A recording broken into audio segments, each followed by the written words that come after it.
All good morning. आप सब लोगों का स्वागत है सिविल स्टैप हिमाचल पे। तो आज हम लोग देखेंगे कि आज के दिन यानी कि 11th ऑफ अप्रैल को अलग अलग न्यूज़पेपर्स के अंदर कौन कौन सी इंपॉर्टेंट हाइलाइट्स देखने को मिली और वो किस तरह से हमारे एग्जाम के लिए इंपॉर्टेंट है, रेलिवेंट है। तो सबसे पहली जो न्यूज़ है वो बेसिकली इंडाइसेस और रिपोर्ट से रिलेटेड है और ये स्पेसिफिक इंडेक्स जो है ये रिलीज़ किया गया है क्यूएस के द्वारा। देखिए क्यूएस की अगर हम लोग यहाँ पे बात करेंगे तो ये एक एनालिटिकल फर्म है, लंदन बेस्ड फर्म है। तो ये on the basis of subjects, जैसे फॉर एग्जांपल मैनेजमेंट में कौन सी यूनिवर्सिटी कौन सा कॉलेज अच्छा परफॉर्म कर रहा है, उसके आधार के ऊपर जो वो रैंकिंग रिलीज़ करती है। तो सबसे पहले अगर हम लोग बात करेंगे इसी रैंकिंग की तो यहाँ पे हमारा जो मेन ऑब्जेक्टिव रहेगा वो ये रहेगा कि किस किस इंडियन यूनिवर्सिटी, इंडियन इंस्टीट्यूशंस को किस स्पेसिफिक सब्जेक्ट में कौन सी रैंकिंग मिली है। अप्रॉक्सीमेटली 1500 के आसपास जो टोटल एंट्रीज़ हैं वो इस रैंकिंग के अंदर जो है हमें देखने को मिली है और उन्हीं में से कुछ एंट्रीज़ जो हैं वो इंडिया की भी हैं जिनको टॉप 1500 में जगह मिली है। तो सबसे पहले बात करते हैं मैनेजमेंट सब्जेक्ट में। तो अगर हम लोग मैनेजमेंट की बात करेंगे तो यहाँ पे Indian institute of management that is IIM Ahmedabad, ये टॉप 25 के अंदर है। इसकी जो स्पेसिफिक रैंकिंग है ये 22nd रैंकिंग है अगर हम लोग मैनेजमेंट स्टडीज़ की, बिजनेस एंड मैनेजमेंट स्टडीज़ की बात करें। इसके साथ साथ business and management studies subject की अगर बात की जाए तो इसके अलावा दो और IIMs भी हम लोगों को टॉप 50 के अंदर देखने को मिलते हैं, जिनमें एक IIM बेंगलोर है और दूसरा जो IIM कलकत्ता है। सिमिलरली अगर हम बात करें कि जितने भी इंस्टीट्यूशन या यूनिवर्सिटीज़ हमारे देश के अंदर मौजूद हैं तो उनमें जो हाईएस्ट रैंकिंग है वो किसकी है। जैसे अभी मैंने बताया आप लोगों को कि जो IIM अहमदाबाद है उसकी रैंकिंग जो है वो 22nd है। तो अगर हम लोग वैसे इन जनरल बात करें तो सबसे हाईएस्ट रैंकिंग हमें देखने को मिली है दैट इज़ 20th रैंकिंग, ये है जवाहरलाल नेहरू यूनिवर्सिटी। और इनको जो ये रैंकिंग दी गई है ये बेसिकली रैंकिंग मिली है फॉर डेवलपमेंट स्टडीज़। इसके साथ साथ डेंटिस्ट्री स्टडीज़ की अगर हम बात करें तो यहाँ पे चेन्नई का एक इंस्टीट्यूट है that is Savitha institute of medical and technical sciences. तो इस तरह से अलग अलग सब्जेक्ट्स में अलग अलग यूनिवर्सिटीज़ की रैंकिंग जो हम लोगों को देखने को मिल रही है। तो हम लोगों के लिए बेसिकली इस तरह की जो न्यूज़ है वो प्रीलिम्स पर्सपेक्टिव के लिए इंपॉर्टेंट रहती है, रेलिवेंट रहती है। इसके अलावा आप लोगों को बहुत ज़्यादा गहराई में जाने की आवश्यकता नहीं है। साथ में यहाँ पे जो QS की CEO हैं जिनके द्वारा जो भी स्पेसिफिक रिपोर्ट पब्लिश की गई है तो वहाँ पे जो हाई क्वालिटी टर्शरी एजुकेशन है क्लियर, उसका जिक्र किया गया है कि किस तरह से जो इंडिया में जो है वो ये स्पेसिफिक चैलेंज है, क्योंकि जो डिमांड है, ग्लोबल डिमांड है, उसको हमारी जो एजुकेशन है वो कहीं ना कहीं जो वो मीट नहीं कर पा रही है। लेकिन फिर भी हम लोग देख रहे हैं कि जो इंडिया की तरफ से जितनी भी एंट्रीज हम लोगों को जाती हुई देखने को मिली उनमें काफ़ी ज़्यादा जो है वो इजाफा हुआ है। तो एक पॉजिटिव साइड है, एक पॉजिटिव चीज़ भी है। लेकिन इन जनरल ये जो पहला पैराग्राफ आपको यहाँ पे देखने को मिल रहा है आप लोगों के लिए ज़्यादा महत्वपूर्ण है, ज़्यादा इंपॉर्टेंट है। अब चलते हैं दूसरी न्यूज़ के ऊपर। तो देखिए जो सेकंड न्यूज़ है यहाँ पे सिर्फ आप लोगों को एक ही चीज़ पता होनी चाहिए, बहुत ज़्यादा डिटेल में जाने की आवश्यकता नहीं है। दैट इज साइमन हैरिस जो कि 37 ईयर्स के हैं और यंगेस्ट प्रधानमंत्री बने हैं आयरलैंड के। ये सीन फिन जो पार्टी है उसको बिलोंग करते हैं। इसके अलावा आप लोगों को जो आयरलैंड की जोग्राफिकल लोकेशन है उसके बारे में भी आइडिया होना चाहिए। इसके अलावा आप लोग बहुत ज़्यादा डिटेल में इस न्यूज़ में ना जाए। नेक्स्ट न्यूज़ के ऊपर हम लोग चलते हैं। नेक्स्ट न्यूज़ जो वो बेसिकली इंडिया के अंदर जो हेल्थ एक हमारा टॉपिक है, हेल्थ एक हमारा जो है वो सब्जेक्ट है और उसके साथ साथ एक specific report world health organisation के द्वारा जो वो पब्लिश की गई है, जहाँ पे ये कहा गया है कि जितने भी टोटल हेपेटाइटिस के केसेस आते हैं, स्पेसिफिकली यहाँ पे हेपेटाइटिस B की बात की गई है और उसके साथ साथ हेपेटाइटिस C की बात की गई है। तो इंडिया जो वो दूसरे नंबर पे है, क्लियर। तो यहाँ पे हम लोगों को, क्योंकि जब हम लोग अलग अलग तरह की वायरल डिजीज़ की बात करते हैं तो उनमें हेपेटाइटिस जो है उसका बहुत ज़्यादा इंपैक्ट हमें देखने को मिलता है। तो यहाँ पे यही जिक्र किया गया है कि किस तरह से इंडिया के अंदर जो है वो 2.4% हेपेटाइटिस B के जो केसेस हैं उनको डायग्नोज किया गया है, क्लियर। लेकिन अभी तक किसी को भी जो है वो ट्रीटमेंट नहीं मिली है। सिमिलरली हेपेटाइटिस C में जो इंडिया की स्थिति है, इंडिया की कंडीशन है, वो फिर भी थोड़ी सी बेटर है, क्योंकि जितने भी टोटल केसेस हेपेटाइटिस C के हम इंडिया में देखने को मिलेंगे उनमें जो है वो 28% जो वो डायग्नोज किए गए हैं और उसके साथ साथ 21% जो है उनको ट्रीटमेंट मिल रही है। तो अगेन हेल्थ सेक्टर में इंडिया में स्पेसिफिकली हेपेटाइटिस से रिलेटेड अगर हम लोग यहाँ पे बात करेंगे तो उसके तहत हमारे लिए जो WHO का ये डाटा है काफ़ी ज़्यादा रेलिवेंट है, काफ़ी ज़्यादा इंपॉर्टेंट है। इसके साथ साथ इसी रिपोर्ट में ये भी जिक्र किया गया है कि किस तरह से जो हेपेटाइटिस B और C के इन्फेक्शंस है वो हम लोगों को 30 से 57 ईयर्स के जो लोग हैं, क्लियर, उनमें ज़्यादातर देखने को मिलते हैं। नेक्स्ट न्यूज़ के ऊपर मूव करते हैं। नेक्स्ट न्यूज़ जो है वो कल भी हम लोगों ने इसका जिक्र किया था, जहाँ पे पीटर हिग्स जिनका देहांत हो गया था, जिनकी मृत्यु हो गई थी, क्लियर। तो यहाँ पे बेसिकली जो है वो थोड़ा सा डिटेलिंग में सब चीज़ें जो वो समझाई गई हैं कि why the God particle, clear. तो जैसे हमने देखा था कि किस तरह से 1960s के अंदर जो है वो पीटर हिग्स ने जो हिग्स बोसॉन है उसका जिक्र किया था, लेकिन उसके बाद जो है इसको फाइनलाइज यानी कि इसको प्रॉपरली प्रूव करने में जो वो काफ़ी समय लगा, और 2012 में अल्टीमेटली जाके LHC यानी कि लार्ज हार्डन कोलाइडर, क्लियर, जो कि फ्रांस और स्विट्जरलैंड की बॉर्डर के ऊपर सिचुएटेड है, उसके द्वारा बेसिकली प्रूव किया गया कि जो हिग्स बोसॉन पार्टिकल है ये रियलिटी में एग्जिस्ट करता है। तो यहाँ पे इस पूरे आर्टिकल में थोड़ा सा यही देखा गया, पहले तो ये लिखा गया है हु वॉज पीटर हिग्स, तो इनका थोड़ा सा जिक्र किया गया कि किस तरह से इनको जब नोबेल प्राइज़ मिला तब भी ये अपने घर से जो वो चले गए थे, क्योंकि इनको पता था कि इनको मिलना है, क्योंकि जैसे 2012 में प्रूव हो गया था हिग्स बोसॉन पार्टिकल जो एग्जिस्ट करता है, या हिग्स बोसॉन जो है वो एग्जिस्ट करता है, और इनको पता था कि 2013 में इनको नोबेल प्राइज़ मिलेगा फिजिक्स में, तो ये वहाँ से चले गए थे। तो इनकी जो साइलेंट पर्सनैलिटी उसका जिक्र किया गया, जो कहीं ना कहीं हमारे एग्ज़ाम के लिए तो बिल्कुल भी इंपॉर्टेंट नहीं है। लेकिन यहाँ पे why the Higgs boson called God particle, तो ये थोड़ा सा जो है वो कहानी यहाँ पे लिखी गई है कि किस तरह से ये स्पेसिफिक जो वर्ड है ये लियोन लेडमैन के द्वारा लिखा गया, जो एक किताब लिख रहे थे 1990s में, तो ये बेसिकली नाम लिख रहे थे द गॉड डैम पार्टिकल, लेकिन बाद में जो इसको इन्होंने जो वो गॉड पार्टिकल के नाम से जाना लिख दिया उस बुक को, और बाद में इसी के नाम पे जो है वो ये किताब का नाम पड़ा, क्लियर।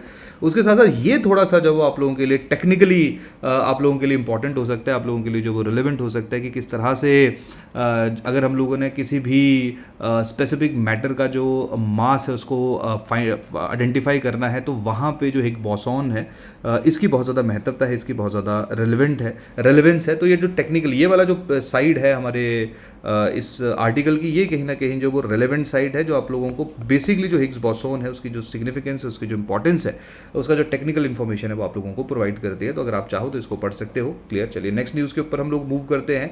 नेक्स्ट न्यूज़ जो है ये बेसिकली वाइब्रेंट विलेज प्रोग्राम से रिलेटेड है, क्लियर। तो देखिए बड़ी बार हम लोग देखते हैं कि प्रोग्राम एंड पॉलिसीज़ के ऊपर जब हम लोगों को प्रीलिम्स के अंदर भी और उसके साथ साथ मेंस में भी जो सवाल हैं वो देखने को मिलते हैं, तो ट्रिब्यून के अंदर ये न्यूज़ पब्लिश हुई है। तो अगर हम लोग वाइब्रेंट विलेज प्रोग्राम की बात करेंगे तो बेसिकली वाइब्रेंट विलेज प्रोग्राम जो है वो LAC यानी कि लाइन ऑफ एक्चुअल कंट्रोल, जो इंडिया और चाइना के बीच की बाउंड्री है, वहाँ पे जो इंडिया साइड की विलेजेस हैं उनके इंफ्रास्ट्रक्चर को डेवलप करने के लिए, क्योंकि जैसे हम बार बार पढ़ते रहते हैं कि चाइना के द्वारा भी जो है वो अपनी साइड पे, चाइना वाली साइड पे भी जो विलेजेस हैं उनको डेवलप किया जा रहा है, वहाँ का इंफ्रास्ट्रक्चर डेवलप किया जा रहा है। तो इंडिया के द्वारा भी जो वाइब्रेंट विलेज प्रोग्राम है उसको लॉन्च किया गया था, क्लियर, जहाँ पे चाइना जो है वो जो नए गांव बन रहे हैं उनको जो है वो आपका जियो कैंग के नाम से जान रहा है। तो हमने जो है वो नए जो एग्जिस्टिंग विलेजेस हैं उनके इंफ्रास्ट्रक्चर को बिल्ड करने के लिए वाइब्रेंट विलेज प्रोग्राम जो है उसको रन किया है। तो अगर हम लोग वाइब्रेंट विलेज प्रोग्राम की यहाँ पे बात करेंगे तो देखिए कहाँ कहाँ है, हिमाचल प्रदेश में, उत्तराखंड में, ईस्टर्न लद्दाख, अरुणाचल प्रदेश और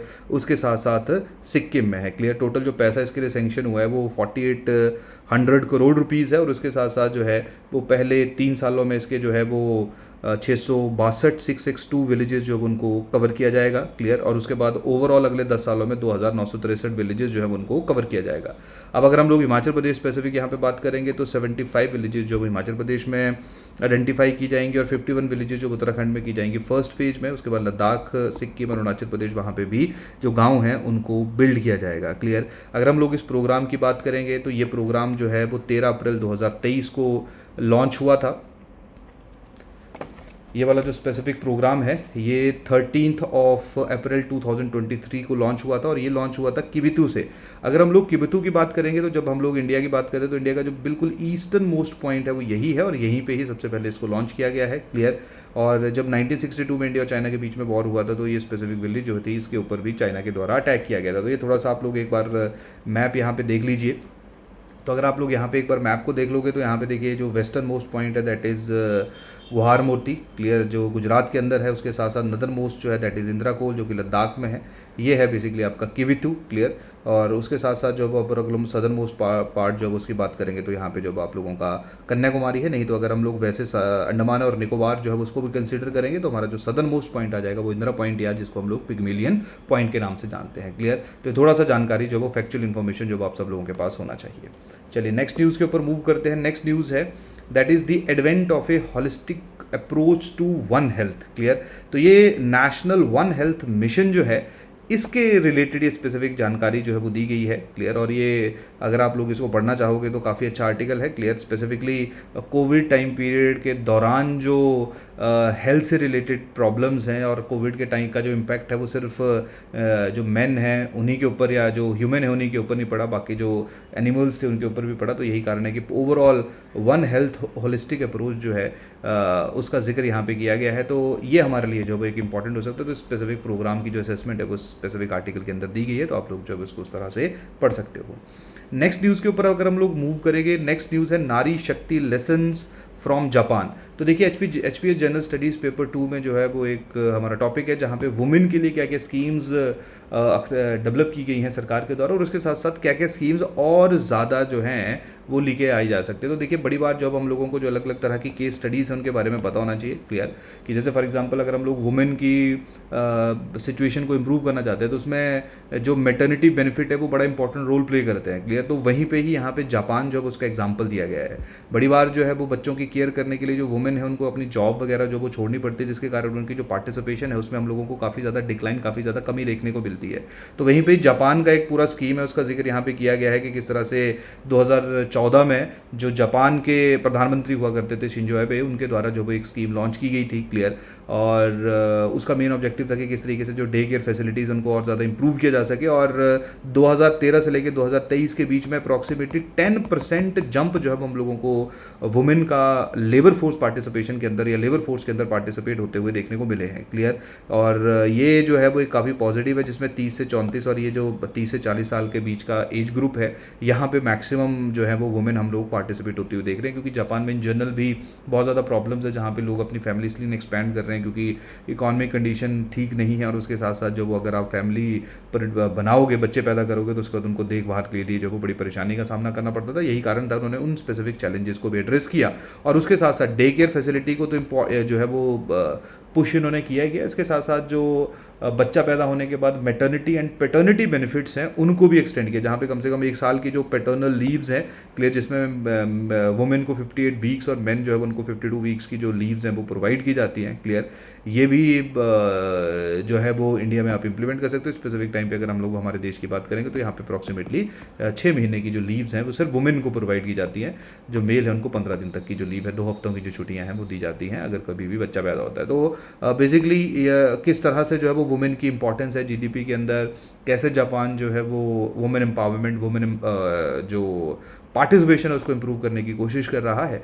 तो ये सारे का सारा जो न्यूज़ है वो आपको स्पेसिफिक आर्टिकल के अंदर देखने को मिलेगी। तो इस तरह से कभी कभी इस तरह की जो इन्फॉर्मेशन, इस तरह की जो केस स्टडीज़ हैं वो हमारे लिए इंपॉर्टेंट होती है, हमारे लिए रिलेवेंट होती हैं।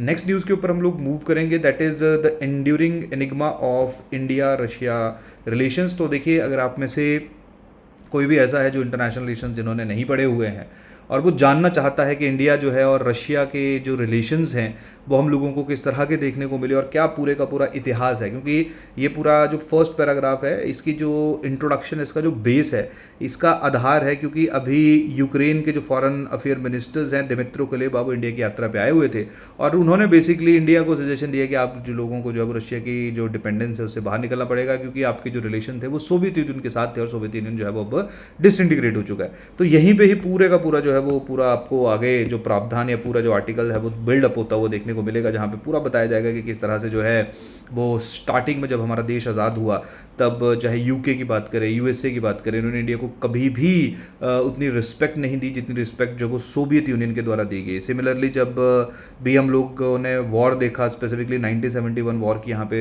जो है वो बात की गई है कि 1971 वॉर में किस तरह से रशिया के द्वारा जो वो या सोवियत यूनियन के द्वारा जो है वो इंडिया की मदद की गई, इंडिया की हेल्प की गई है, क्लियर। और साथ में यहाँ पे जो यूक्रेन है, यूक्रेन ने जो इंडिया का स्ट्रैटेजिक या जो हमारा सिक्योरिटी रिलेटेड मैटर्स हैं उनमें उनकी जो हेल्प रही है, उनकी जो मदद दी है, स्पेसिफिक पैराग्राफ में जो उसका भी जिक्र किया गया है। तो यहाँ से थोड़ा सा आप ये पढ़ सकते हो, लेकिन इन जनरल बड़ा ही सिंपल भाषा में, सिंपल लैंग्वेज में ये आर्टिकल लिखा गया है, और यहाँ से जो अब आप लोगों को थोड़ा आइडिया लग जाएगा कि इंडिया और रशिया की जो रिलेशंस हैं उनका इतिहास हम लोगों को क्या देखने को मिलेगा, क्लियर।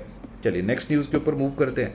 नेक्स्ट न्यूज़ जो है that is Katchatheevu demand thinking outside the box. तो देखिए बड़ी बार हम लोग देख रहे हैं कि आजकल काफ़ी बार जो है वो इन स्पेसिफिक आइलैंड्स के ऊपर जो हम लोगों को रेगुलरली जो न्यूज़ हैं वो देखने को मिल रहे हैं। तो यहाँ पे थोड़ा सा और ज़्यादा डिटेलिंग में इसको समझाया गया है। डिटेलिंग में क्या समझाया गया है कि किस तरह से जो है वो इंडिया और श्रीलंका ने जो है एक पीसफुल सोल्यूशन के रूप में देखा। क्लियर, किस तरह से जो है वो इंडियंस के या इंडियन फिशरमैन जो हैं उन्होंने एक ऐसी टेक्निक जो है वो इंट्रोड्यूस की जिसके ज़रिए जो है वो प्रॉपरली जितने भी प्रॉन्स हैं, जो भी फ़िश हैं, उनको वो कैप्चर कर रहे थे, जिसके कारण धीरे धीरे ऐसा हुआ कि इंडियन साइड पे जो फ़िश और प्रॉन्स थे उनकी संख्या कम हो गई और बाद में उनको जो है वो मूव होना पड़ा श्रीलंकन वाटर्स में, और वहाँ पे श्रीलंकन आर्मी के द्वारा जो है उनके ऊपर जो है वो अटैक भी किया जाता था, जिसमें काफ़ी जो फिशरमैन थे उनकी मृत्यु भी। तो बेसिकली जो पूरे का पूरा डिस्प्यूट है उसका एक डिफरेंट साइड जो है वो भी यहाँ पे दी गई है। क्लियर, और किस तरह से वहाँ पे जो एम करुणानिधि है उनके द्वारा इस स्पेसिफिक इशू को कोर्ट में नहीं लेके गए, जैसे कि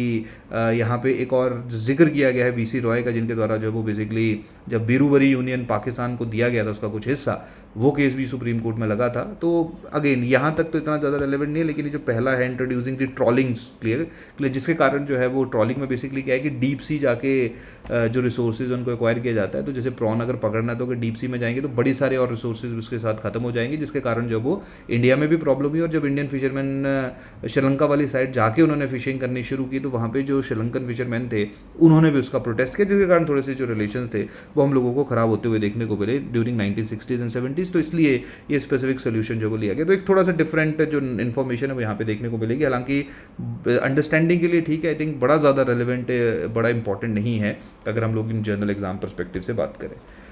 इसके साथ साथ नेक्स्ट न्यूज़ है इंडियन स्टूडेंट्स इन पेरिल। तो आप आजकल हम लोग देख रहे हैं कि जो भारत के स्टूडेंट्स जो यूएसए में पढ़ रहे हैं उनके ऊपर जो वो काफ़ी अटैक हो रहा है। तो वहाँ पे जो है वो इसी तर्ज के ऊपर जो वो स्पेसिफिक आर्टिकल जो वो लिखा गया है। क्लियर, और उसके साथ साथ क्लाइमेट चेंज, तो ये न्यूज़ जो ये भी उसी से रिलेटेड है कि किस तरह से सुप्रीम कोर्ट के द्वारा जो ये कहा गया है कि जो protection against impact of climate change जो है that comes under article 21 of the Indian constitution. तो उसी तर्ज के ऊपर ये आर्टिकल जो आपको देखने को मिलेगा। इसके ऊपर काफ़ी आर्टिकल्स पहले आ चुके हैं, आई थिंक वो अगर आप लोगों ने पढ़े हैं तो आप इस आर्टिकल को जो एक बार रीड कर सकते हो। क्लियर, तो ये थे आज की हमारी इंपॉर्टेंट न्यूज़। क्लियर, ये आज की हमारी इंपॉर्टेंट न्यूज़ थी जो हम लोगों को जो है वो देखने को मिली अगर हम लोग जो है वो एग्ज़ाम की यहाँ पे स्पेसिफिकली बात करेंगे। क्लियर, तो ये देखिए थोड़ा सा तरीका मैंने इसलिए चेंज किया है क्योंकि जैसे मैं लास्ट सेशन में भी कह रहा था, लास्ट सेशन में थोड़ा सा किसी कारणवश जो है वो आवाज़ का थोड़ा प्रॉब्लम रहा। क्लियर, जिसके कारण जो है वो हम लोग चीज़ों को जो है वो नहीं प्रॉपरली कर पाए, या स्टार्टिंग में 1 या 2 मिनट की वॉइस जो था उसमें इशू था। तो आप लोग एक बार ज़रूर बताइए कि ये वाला तरीका जो अब आप लोगों को ठीक लग रहा है या फिर जो है वो पुराना तरीका जो था वो बेटर था कि जहाँ पे सिर्फ मैं न्यूज़ बोल देता था। तो ज़रूर एक बार कमेंट सेक्शन में जो आप लोग बताइएगा। तो इसी के साथ आज का जो सेशन है इसको हम लोग यहाँ पे ख़त्म करते हैं। क्लियर, बाकी जो है वो कल फिर मिलेंगे, तब तक के लिए थैंक यू, धन्यवाद।